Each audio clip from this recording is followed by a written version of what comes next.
You are here, touching every heart. I worship you. I worship you. You are here, healing every heart. I worship you. I worship you. You are here.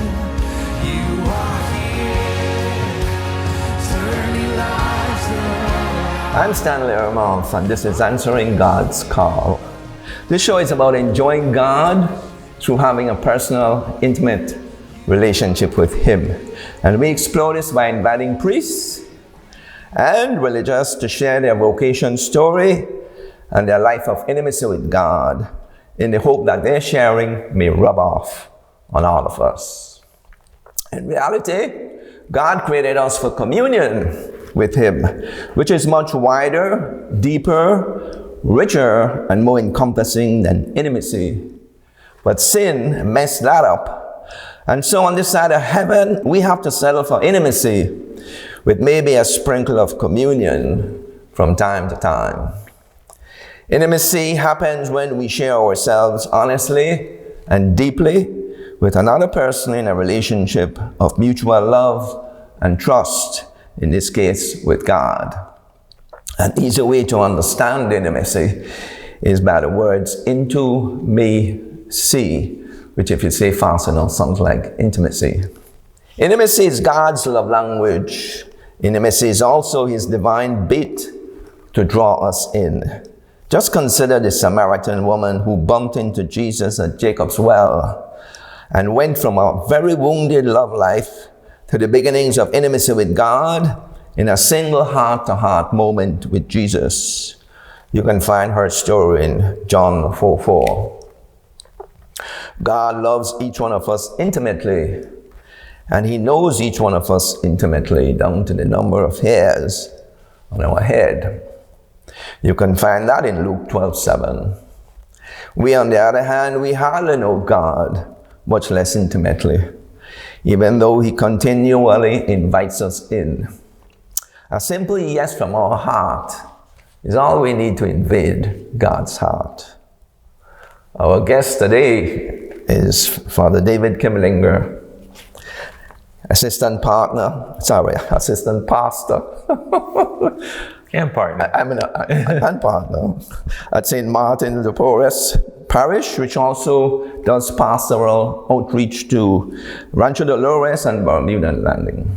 So welcome, Father David, and we'd like to invite you to share your awareness of God's work in your life is calling you from the very early moments of discernment.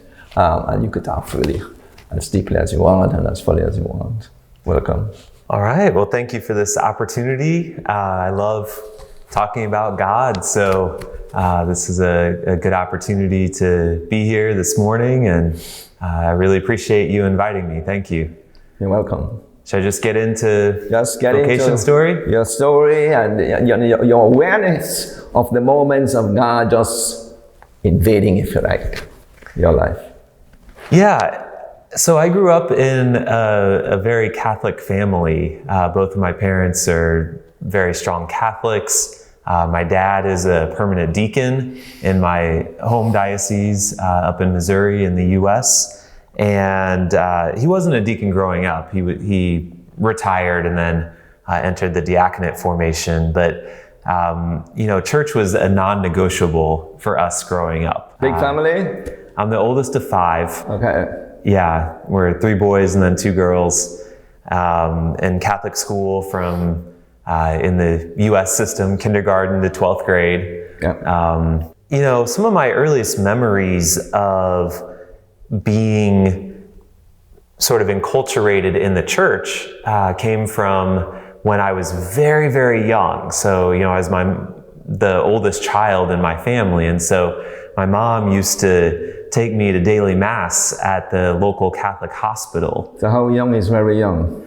I'm 3-4 years old. So I remember, several stories. I remember a priest there that loved to make this like kind of trumpet or bugle noise. And you'd go in the morning and he'd kind of toot this little horn sort of thing with his lips. But I also remember there's another older gentleman there who would pay me to help with the cleanup after Mass. So if I would help him blow out the candles, he'd give me a shilling. Okay, so it's the noise and the shilling first attraction. Exactly. Well, just kind of being there, right? Yeah. So I don't have super strong memories of it, but I remember the way the chapel looked, and I think some of that just sort of rubbed off on me. I don't think I was a particularly religious child. Okay.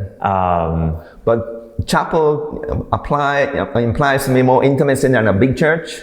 So you worshipped in a chapel? Yeah. So it's a little tiny. I had a bigger church for our home parish, but daily Mass was just in this little chapel in the hospital, and there would be, I don't know, maybe 15 people in the little space, and it's different, isn't it? It's very different. I mean, I like Mass in all sorts of different settings, but sometimes it is really nice to be just in that very small and, as you're saying, intimate environment. So I remember that growing up, and I also remember anytime we would drive around town, my mom would put cassette tape. This was growing up in the time of cassette tape. So cassette tapes in the car, and we would listen to Bible songs growing up, and so those still stick with me. And I mention this kind of frequently to parents. Get your kids to learn the songs because it'll stick with them, and when they're older, they can still probably recite. I can sing some of those songs that I learned growing up. So it's a good way to just kind of plant the seed of catechesis growing up. Using technology. Yeah. In mothering. That's it. My wife does the same thing. Yeah, we used to. So I think my vocation started there, but I didn't really think about the religious life or the priesthood until much later. I had plans on being a scientist. Okay. When I did my undergraduate studies in math and physics, and was planning on going into grad school after that and having a career as a research scientist. But God had other plans Research for in me. What? Some area in physics. Okay. I did some summer research experiments in I worked one summer in a laser lab that did so not just like a continuous laser, but laser pulses, which they're some of the briefest things that have ever been created. And so these pulses last on the order of femtoseconds, which I think is 10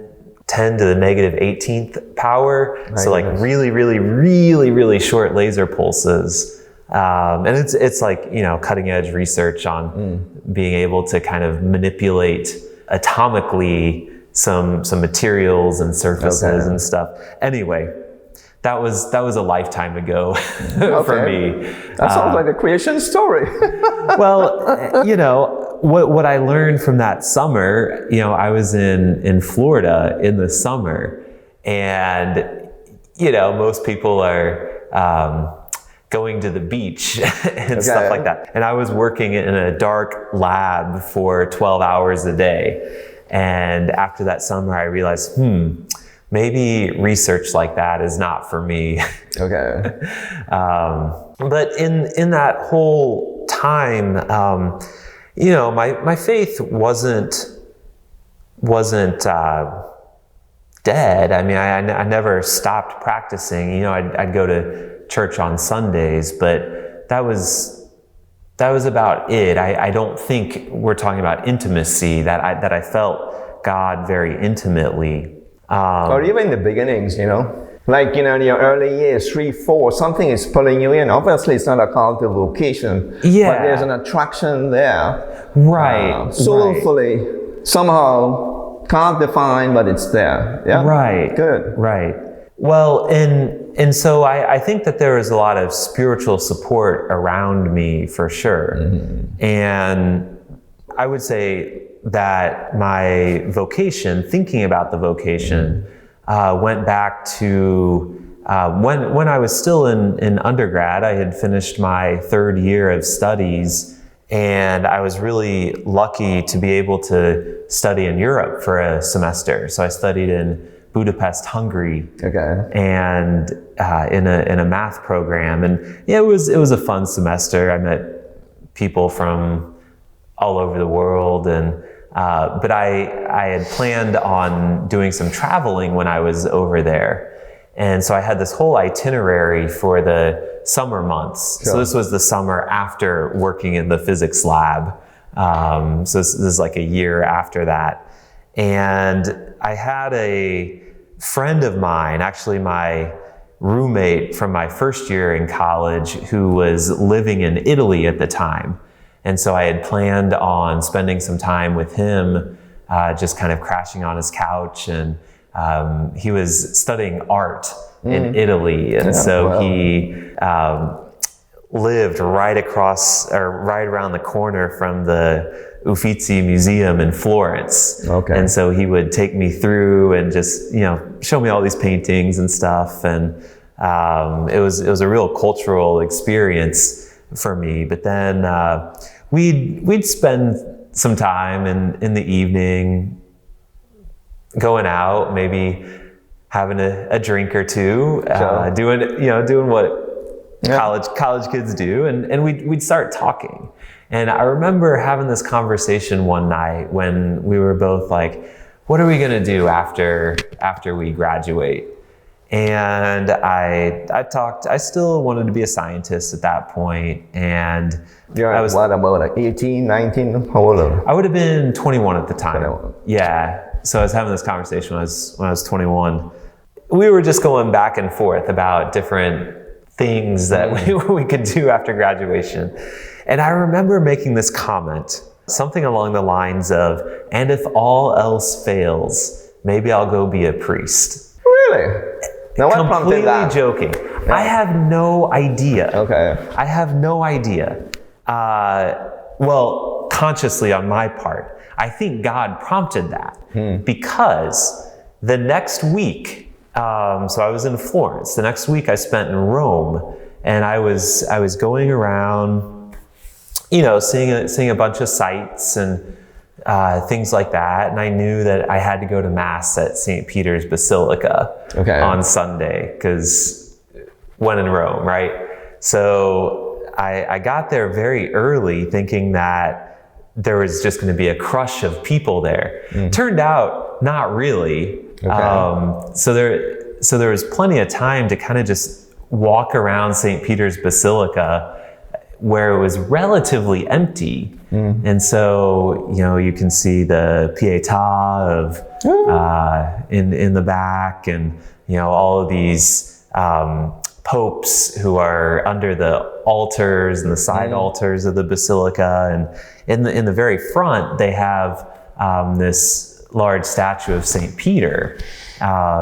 This church is built over the bones of St. Peter, right? And so they have this statue of St. Peter in the front that people rub his foot for good luck. I mean, of course, having like a little superstitious thing in St. Peter's. But anyway, so I was there just kind of like looking at this statue and taking it in, and I hear someone behind me kind of say, "Excuse me, sir, can you move to the side? I'd like to take a picture of the statue." And I was like, okay. So I moved to the side, and it was a younger man, and he takes his picture, and then he turns to me and goes, "Have you ever thought about being a priest?" Really? And I said, I'm in St. Peter's Basilica, like a young male by myself. Like it's someone's probably going to ask you that question. Okay, But I would have what said surprised more me, misunderstood as a tourist or well, you're a mistaken for a tourist. tour. Yeah, but anyway. Yeah. But I said yes. And the only reason I think I said yes was because, that's why I told the story of being at my friend's place a week earlier when I made that joke. So I had in my mind that I had just joked about, if all else fails, maybe I'll be a priest. And so I said yes. And did you think, this is not a joke anymore? I mean, not immediately. It wasn't something that I didn't see a light that was like, David, come be a priest. No. But I started talking to this guy, and this guy, he invited me to go to Medjugorje with him. So he was a member of the U.S. Air Force stationed at a base outside of Venice. And so he had this trip planned like 3 weeks later. And so I rearranged my schedule and met back up with him and ended up going to Medjugorje with him. And it was really in Medjugorje that I had my moment of what I would say intimacy with the Lord. And it was, I don't know how many people have been to Medjugorje or read about Medjugorje, but this Or seen on TV. Or seen it on TV, right? This site of alleged Marian apparitions that the church hasn't made a official statement on. All I can say is, man, it's a holy place. You go there and it just feels different. It feels like, I mean, there are very few places of sanctity, I think, that I felt in that same way when I was there. And so, Saturday night, they have an adoration hour behind the church, and there's a couple, probably 1,500 people just adoring the Lord and the Blessed Sacrament there. And I didn't have a bunch of Eucharistic piety at that time, but I felt this switch that just flipped in the moment, and I just found myself saying, Lord, I don't know where this is coming from, but I feel like I need to serve you in some way. And so that was a moment of intimacy that was not planned. I mean, I think God finds you, right? It's not that you find God. This is very scriptural, that God is the one that finds you and calls you. And I think before we were born, brought me to that moment, right? But formed us before we were even born, but is constantly kind of pursuing us in His own time. And so it was in that moment that I felt, even though I had all this religious background, that this was a moment where I felt this intimacy for the first time. Becoming close and personal. Yeah. We have to go to break, so we'll be right back. Thank you.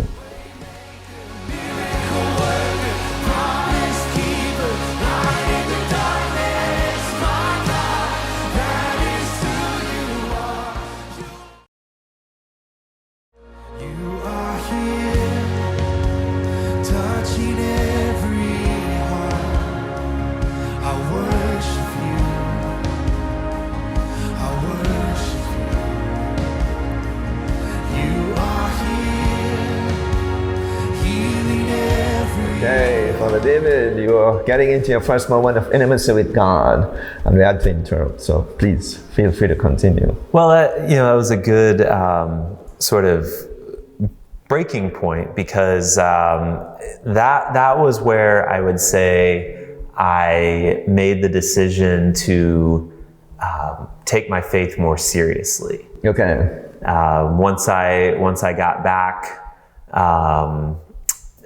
stateside and started going to school in the fall again, I made the decision to be more active in the campus ministry, the Catholic campus ministry. And so I would go to Mass, daily Mass once a week, in addition to Sunday Mass. And then I took an hour. They had Thursday Eucharistic adoration at the campus ministry. So I took an hour weekly for adoration. And just slowly but surely, I started developing, I guess, a prayer life in a way that I hadn't had before. The question of priesthood was in the back of my mind, but it wasn't like I had that moment in Medjugorje and immediately I started formation. No, in fact, I mean, I entered the Jesuits, I guess 4 years after that moment. So, but the campus ministry, that's promoting more prayer and adoration and worship. I mean, what's involved in that? Because Well, those to me, yeah. that's what makes all the difference. Anytime you could have quietness with God, oh my gosh. Help me. Well, in the universities, especially in the U.S., they're very residential, and so you're not necessarily living. I mean, you're not living at home, right? Yeah, You're not living with your parents, so you have a bunch of young people away from home, and then in the campus ministry is it's the Catholic community for Catholic students, and so that's where we would have Mass. They had Mass a couple. At least 2 or 3 masses on Sundays, but they ran a whole bunch of programming. So prayer groups for different students, could be a women's group, a men's group. They'd have retreats. It'd just be a place to hang out as well. And so it's a community of people that preparing for something else that's coming, which could be missionary work and anything. Well, they're preparing to be Catholics, right? So it's basically the parish for Catholic students. And so anyway, it was just it wasn't like a special program that I was doing. It was just getting involved more in the community of Catholic students at this school. And so it wasn't a linear path to the priesthood. Well, once I got involved in that Catholic community, I started, getting to know some of the Catholic women that were part of that community. Best place to meet a wife. It's a great place to meet a spouse for sure. And so I actually started dating someone there for a while, and very, very lovely, faithful young woman. Very well could have seen a future with her, but this idea of vocation just kept coming up whenever I had, from time to time when I would pray, when I go to Mass, I developed a relationship with the priest that was the head of campus ministry there, and so I would meet with him weekly. It wasn't exactly formal spiritual direction, but we would just chat, right? Chat about life, kind of develop a friendship, and that question just didn't go away. And I knew that these things were mutually exclusive, so I couldn't pursue the priesthood, and I could at the same time of dating the young woman. And so I knew I had to resolve that vocation question before I could fully commit myself in a relationship. And so I made a decision that was really tough for me personally. Was that discussion ever on the table in the meantime before you came to a definitive thought of saying, this is the way I want to go? About you and your girlfriend, was that part of your conversation from time to time before it became definitive? About the priesthood? Yeah. I kept it from her for a good while. And then I knew it had there was a time when I had to bring it up. Yeah, it's kind of amusing, we had a guy on the show, a priest, and he says his girlfriend used to tell him before he realized that he was going to be a priest. No, that was not my I said, really? So it took you a while to find out when she knew all from the beginning? Yeah. No, that's not your story. Okay. That was not the case for me. I was kind of discerning,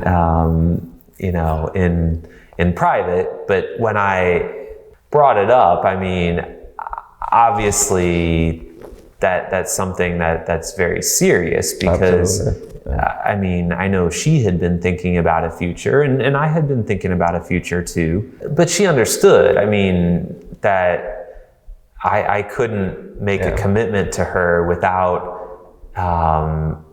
having this other path Resolving. off the table. Right.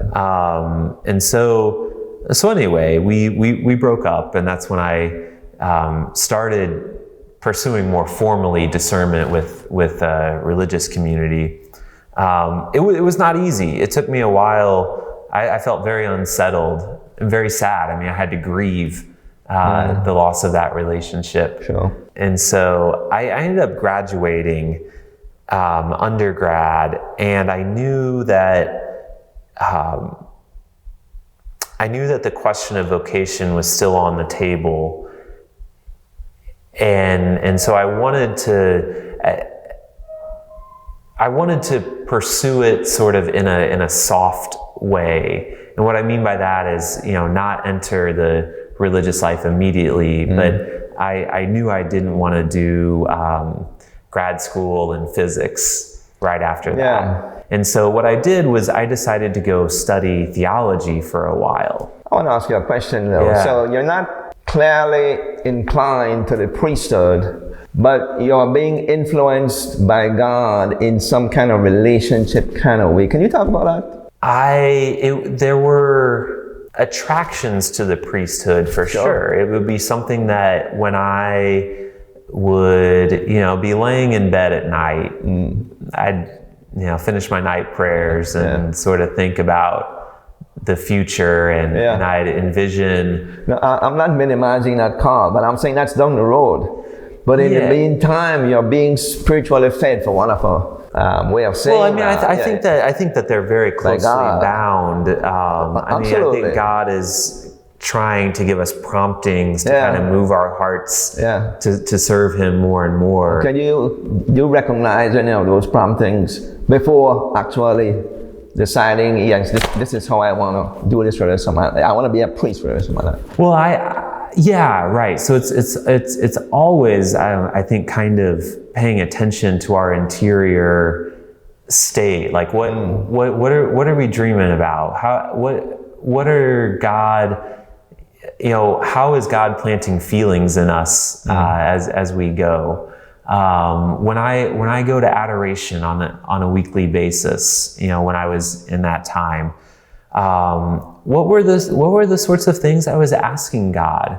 What was God prompting in me? What were the things that my mind was drawn to when I was before Jesus in the Blessed Sacrament? You've kind of resolved that marriage is not for you, but at the same time, God has to be keeping you. I call it His divine bait. What was God's divine bait in your life? Well, so I think it's all of us Christians have the responsibility for this universal call to holiness. That was a major explicit statement in Vatican II that holiness is not just for a few, monks in the desert or Carmelite sisters in their cloister. That the call for holiness is for every single Christian person. And so you're, no matter where you are in life, if you're trying to find your profession or something like that, you're still doing this underlying work of growing in relationship with God. And so growing in your prayer life, hopefully growing in your virtue, you're growing more patient, you're growing more chaste, you're growing more loving, all of these virtues. So there's that work that's taking place, even though you're not doing this like discernment, explicit discernment at the time. Like you're still hopefully everyone growing in faith, hope and love as we move on. And so, I mean, for me, the emotions of, the human emotions of a breakup, like that was also kind of clouding what was going on at the time. But anyway, I made the decision to go study theology, and it was when I moved to a different environment. I moved across the country. I moved from Missouri to Pennsylvania and started this theology program. It was kind of like a fresh start for me. And it was very clear, very, very clear, very early on when I started my master's program in theology that I was called to the priesthood. Because I went from going to daily mass once a week to daily mass 5 times a week, three times a week, 5 times a week, something like that. Going to adoration 3 times a week. Like I was felt that a requirement, or was that No. That was just your my own desire? Yeah, but I mean, I was on instead of I was at a public university in Missouri. I went to a Catholic university, run by the Augustinian order, and they had mass on campus all the time, so it was easy to find a daily mass to go to. They had a community of retired Augustinian friars that had adoration almost every day, so it was easy to pop into the adoration chapel whenever I wanted to. I got a spiritual director that was an Augustinian priest there, so it was just none of that stuff was required for students, but it was available for students if you wanted to take advantage of it. And I just felt like I was drawn into, all of those things that make a good, healthy community. When I was out I was at Villanova University, and so it was there that I love the Augustinians, but I didn't feel like I was called to them. So I contacted the Jesuits at that time and entered into a formal discernment process with the Jesuits. What was the draw for the Jesuits? A couple of things. I mean, one, I like school, and I knew the Jesuits put you through a lot of school. And that's been true. We get very good intellectual formation as Jesuits, and so that was a draw. Jesuit missionaries were a draw to me. Reading the lives of St. Francis Xavier or Matteo Ricci, or some of the Jesuits that worked in South America. I mean, we have a real rich history of missionary work, and so that was another thing. And then I would say, once I got introduced to Ignatian spirituality, which is a really mark of sort of spiritual genius of Ignatius Loyola, sort of gifting Ignatian spirituality to the church. So talking about intimacy, I mean, Ignatian spirituality, which I can talk about for a little bit, really fosters intimacy with Jesus in a real concrete way. And once I was introduced to that, I was like, okay, this spirituality moves me a lot. It's sort of No, this whole intimacy thing. I have a good friend. I've read the Bible many times. Still reading, because you can never learn enough of God reading. So I told this friend, I said, I've read the Bible at that time about 7 times. I don't see the word intimacy anywhere. Even in between wife and husband, they say he knew. They say if you look at the word faith in its original language, it's full of intimacy. Okay. But I read a woman writer, and she says, it has to be a woman. We should be intimate in every relationship. Then she goes further and says we should be intimate in everything we do. Faith is full, in its original language, is full of the meaning of intimacy. So it's there. Anyway, well, I'm curious because what immediately jumped to my mind is, well, there's that great interaction between God and Moses in Exodus 33, where Moses is called a friend.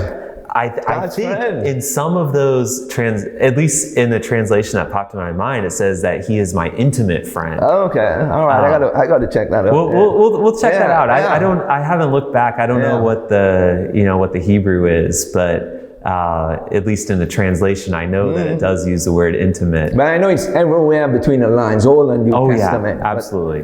You got to look for it. Yeah, I mean, you got to sense it. Yeah. Yeah. So I feel like when I was, your prayer life just grows and grows and grows and grows. Hopefully, if you're attending to it, and it was when I really sort of threw myself into theology studies and the prayer life that it was very clear that God was calling me to the priesthood. Okay, that's before you before you entered the seminary. Correct. You were doing theology, so that's on your own again. Mm-hmm. Wow. Yeah. Okay, beautiful. We have to go to break. All right. Yeah? Good.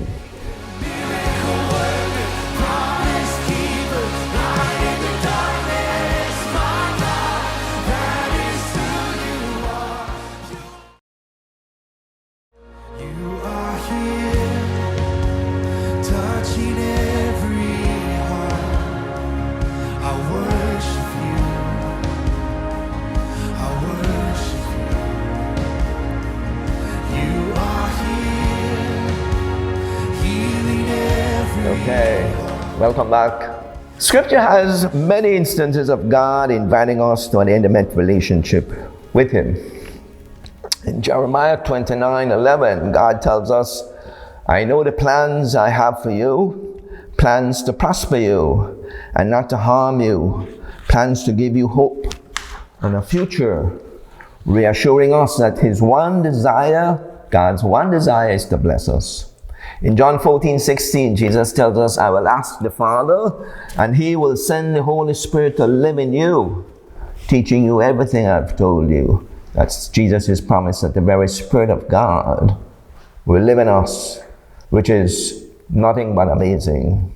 And then Jesus also tells us that our life purpose, first purpose in life, is to love God with our whole heart, our whole soul, our whole mind, and with all our strength, and to love one another as He loves us, which perfectly defines an intimate relationship. In John 17:3, Jesus says in prayer to His Father, eternal life is knowing you, Father, and Jesus Christ, whom you have sent. The eternal face-to-face, as St. Therese puts it.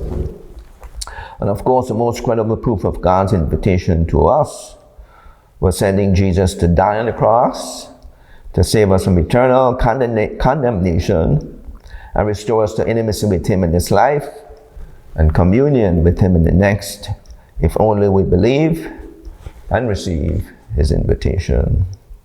In Acts 9:4, Jesus confronted Saul on his way to Damascus to persecute Christians, saying, Saul, Saul, why are you persecuting me?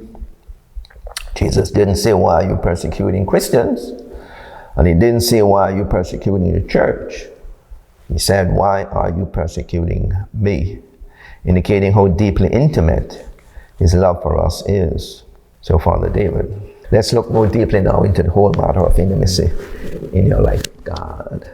And could you share with us the first time it really dawned on you, this desire for intimacy that you experienced? You shared in through the community, and maybe even before that, even at 3 years old, something is drawing you. Mm-hmm. But when were you fully aware of that intimacy call from God, and how important to you that is in your life? I would say back to that Medjugorje experience that I had in front of the Blessed Sacrament. But I'll expand a little bit more. I mean, to me, it's very, the spiritual life is something that you learn. Ignatius St. Ignatius Loyola, the founder of the Jesuits, speaks of, kind of being a child, being taught by God things of the interior life.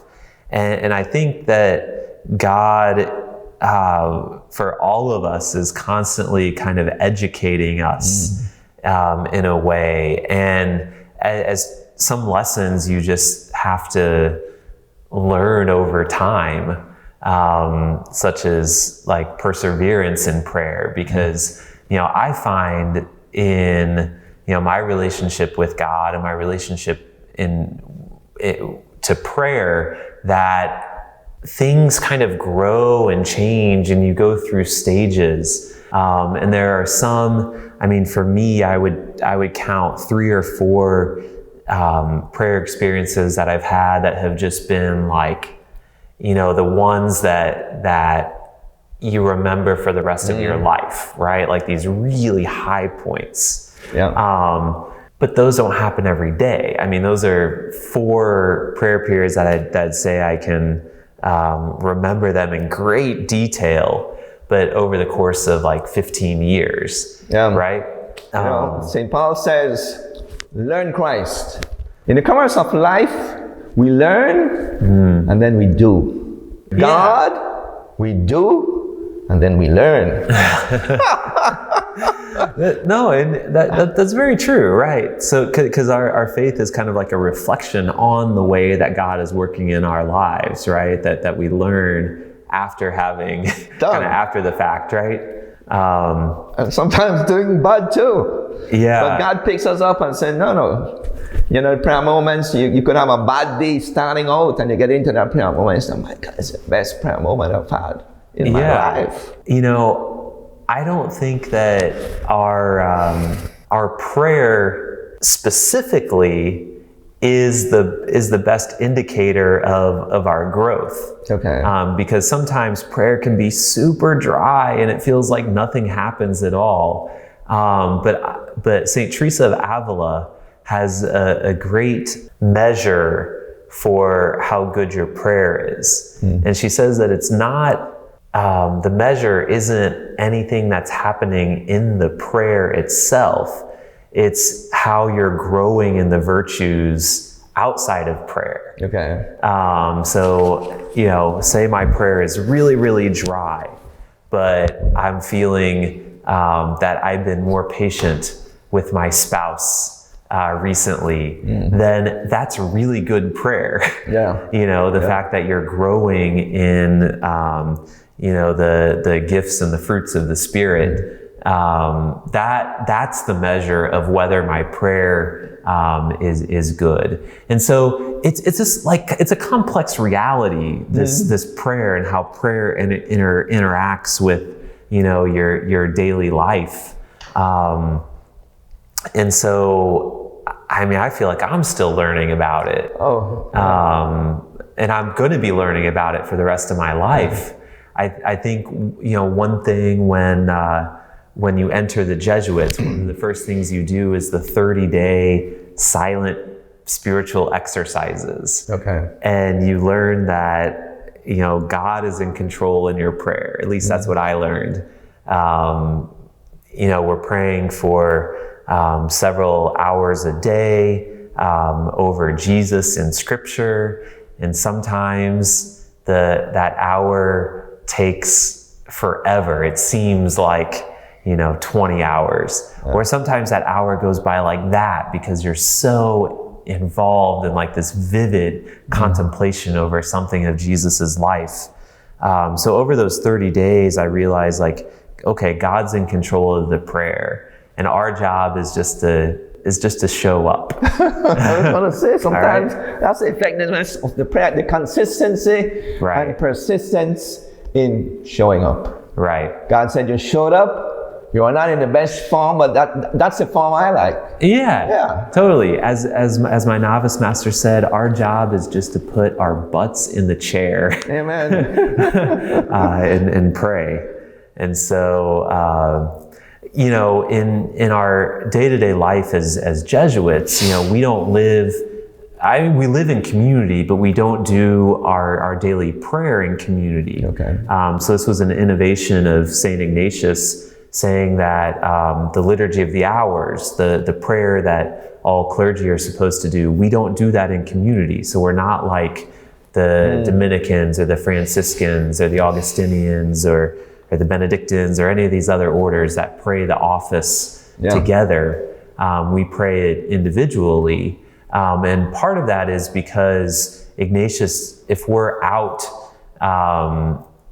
doing service someplace, he doesn't want us to have to go back to the community for noon prayer. To recharge. Right? We're supposed to have a very active spirituality, meaning that it's not that we're not doing our prayer, but our prayer is kind of throughout the day. And so, I pray my office throughout the day.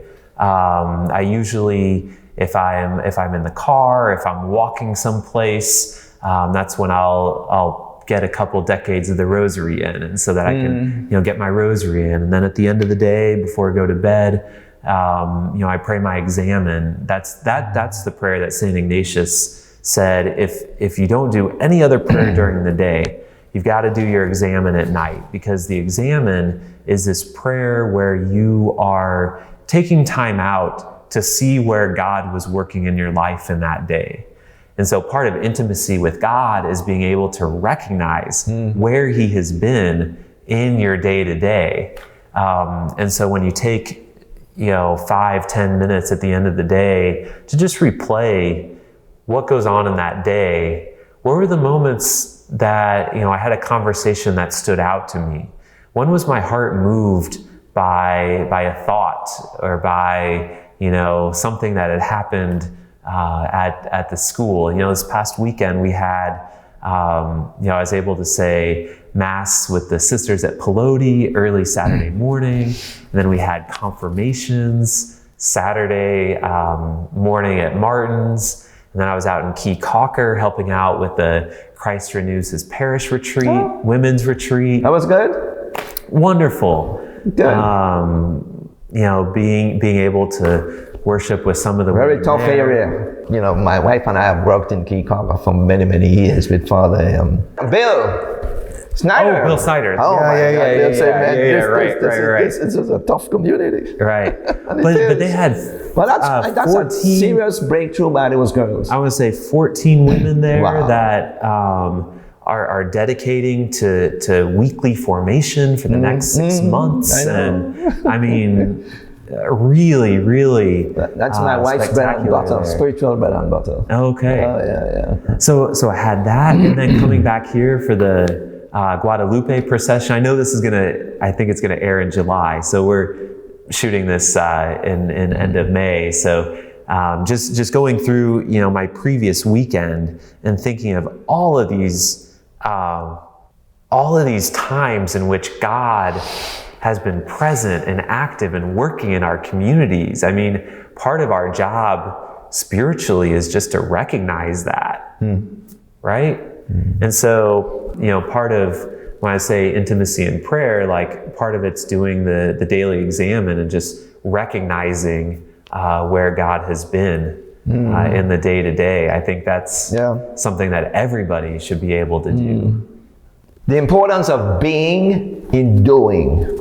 A lot of time we get lost in doing. Yeah. But it emphasizes the importance of that intimacy with God. I like what the Palatines they say. The love of Christ impels us. That's a mouthful. Because that's what it is. We could be doing a lot of different things and we are good people. Yeah.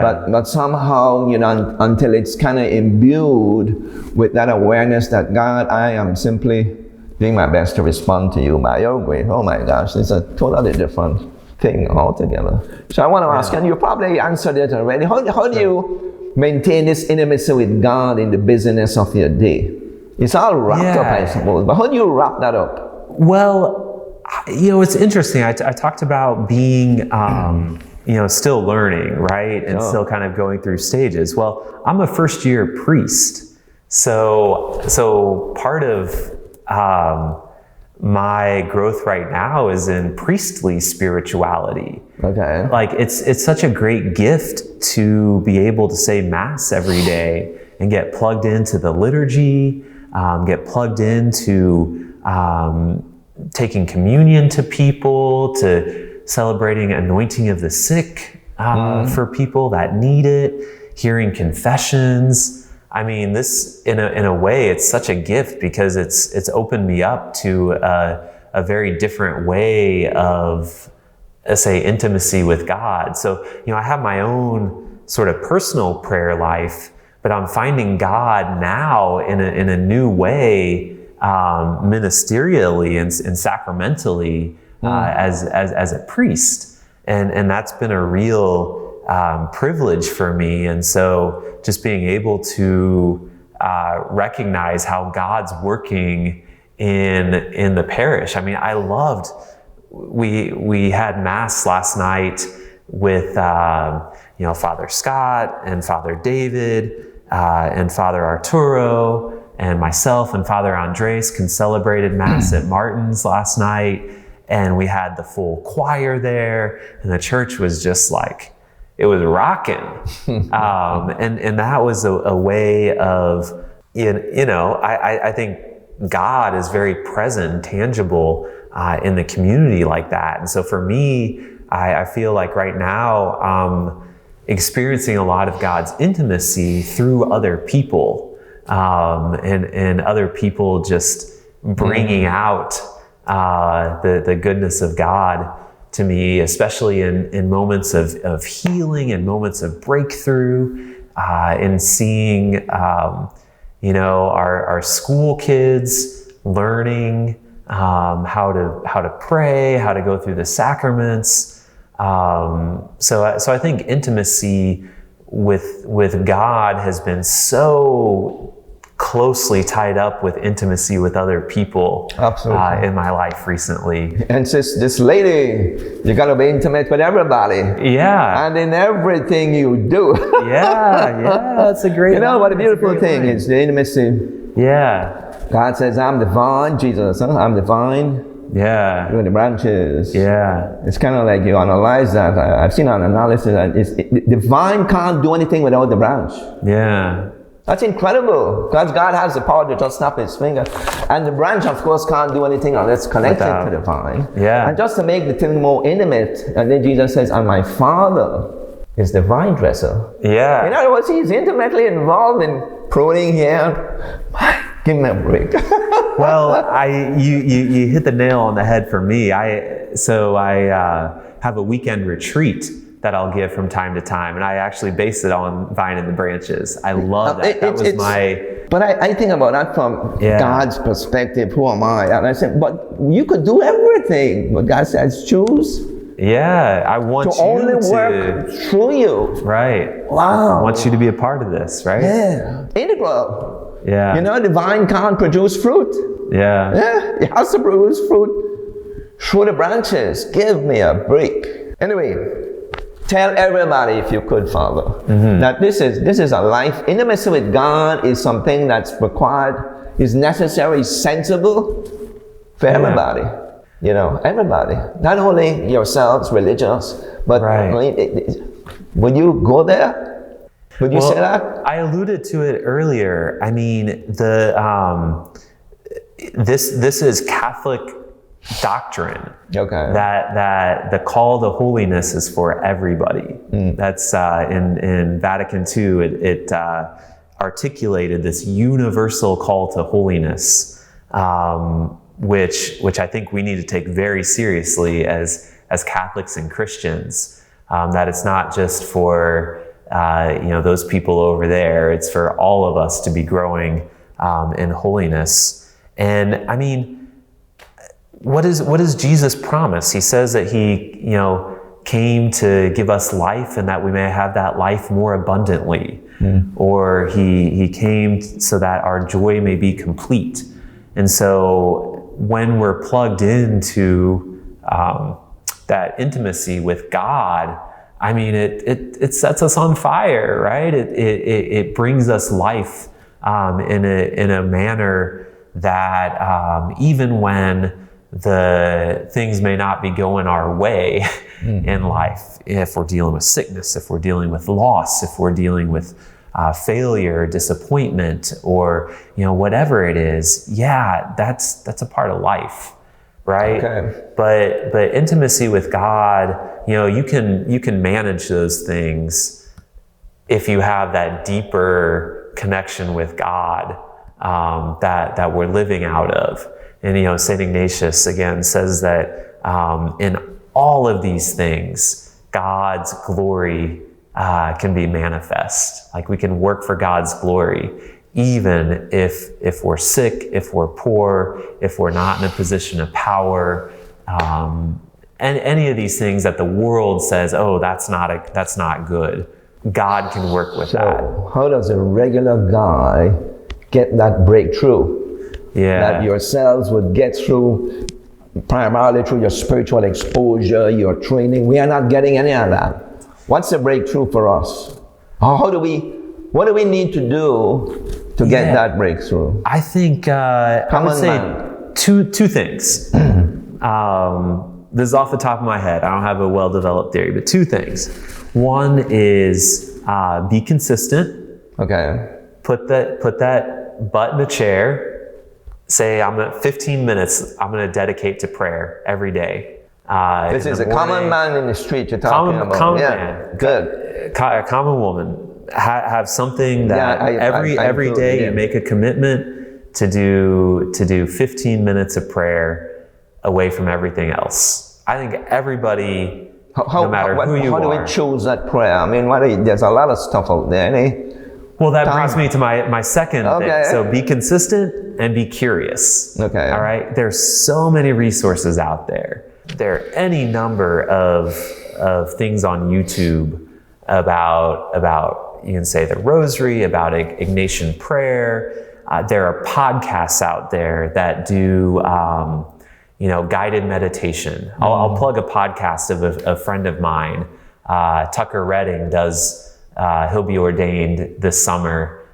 Is a Jesuit that runs a podcast that I believe is called Imagine, but it's on Ignatian prayer, where he will give a guided meditation for about 20 minutes over a scripture passage, and he's done dozens of these. The liturgy of the hours is another option. That's not just for priests and religious. Anybody can download the app iBreviary, and that has morning prayer and daytime prayer and evening prayer on it. It has a bunch of resources. I mean, we live in an age where we have so many resources at our fingertips. And so just being curious about these things, go and make an effort to do a little bit of research. There's just so many resources out there. So being consistent and being curious would be the two things that I'd recommend. Fulton Sheen, Bishop Sheen, used to say, I read a book by him called Go to Heaven. And he says, look, everybody says go to hell. I'm going to write a book that says go to heaven. Good. And he says, we make so many arrangements with God, but we always make sure we're on the throne. So God, I give you 50%, I keep 50. I give you 75, I keep 25. I give you 95, but I keep the more important 5. Yeah. That's what I'm saying. And maybe that's part of the problem too. Like he's saying, no. God gets 100, and you learn from Him by doing. Yeah. How to live out your 100, because your percentage is no less than 100. That's what I'm saying. I don't know. I think feeding the spirituality. Yeah. I'll end with Ignatius again. He's like, we don't really understand how much God can do with us to make each one of us saints when we just remove those obstacles. Part of the obstacle is this whole idea of being under God's control. Control you crazy? Yeah. Surrendering to God? You want your mind? Right. Saint? Right. Who the hell wants that? You see what I'm saying? I think we have to time for myself. Not until I tune into the positivity, unquestionable positivity of who God is, then I started saying, man, I've been missing out. And then you start make the decision really, because Right. I think that's part of the failure. And hence this show, your living room situation. Let's talk about God and His greatness and how enjoyable God is. Yeah. It's Yeah. kind of the motivation here. So we got to close. This guy is doing all kind of things in front of us to say. So, Father David, thanks very much for your wonderful sharing. Thank you for this opportunity. Yeah, and Very enjoyable. youthful approach to just being as spiritually connected to God in an intimate sort of way. Intimacy in every relationship and in everything we do. Still working on that. Friends, here's the bottom line. God never stops inviting us to an intimate relationship with Him. But intimacy is not a one-way street. We have to do our part by believing and receiving the fullness of what Jesus did for us on the cross. It's all there in Romans, I suggest chapters 6 through 8. Having an intimate relationship with God is the very best way to do life. We all need this. Trust me. And thanks for listening. And thanks for our wonderful guest.